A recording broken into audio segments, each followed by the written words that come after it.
Hello. അപ്പോൾ ഇന്നത്തെ ഒരു വീഡിയോ ഒരു ചക്കപ്പായസം ഉണ്ടാക്കുന്ന വീഡിയോ ആണ് കേട്ടോ.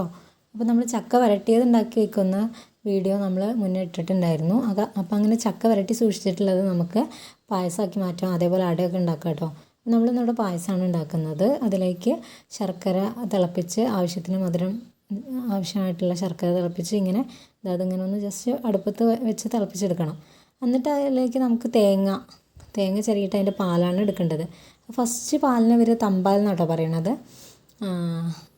അപ്പോൾ അത് തേങ്ങാപ്പാൽ ഒഴിച്ചു കൊടുക്കണം. അതിൻ്റെ മുന്നേ തന്നെ കുറച്ച് തേങ്ങാപ്പാലിൽ നമ്മൾ ഈ അരിപ്പൊടി കുറച്ച് കുറുക്കിയിട്ട് അതൊട്ടും കട്ടയില്ലാണ്ട് അങ്ങനെ നന്നായിട്ട് ഉടച്ചിട്ട് അതും കൂടെ ചേർത്ത് കൊടുക്കണം കേട്ടോ, ഒരു ഇങ്ങനെ കുറുക്കം കിട്ടാൻ വേണ്ടിയിട്ട്.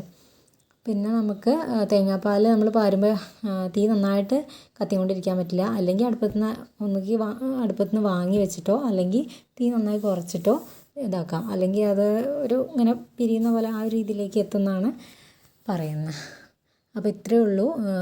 ഇതുണ്ടാക്കാൻ നല്ല ഈസിയാണ്. പിന്നെ നമുക്ക് നെയ്യിൽ കുറച്ച് തേങ്ങാക്കൊത്തൊക്കെ ഇട്ടിട്ട് വറുത്തിടും കൂടി ചെയ്യാം കേട്ടോ. ടേസ്റ്റിയാണ്. അപ്പോൾ ഇതുപോലെ ചക്ക കിട്ടുന്ന സമയത്ത് നിങ്ങൾ ഉണ്ടാക്കി നോക്കുക. Thank you.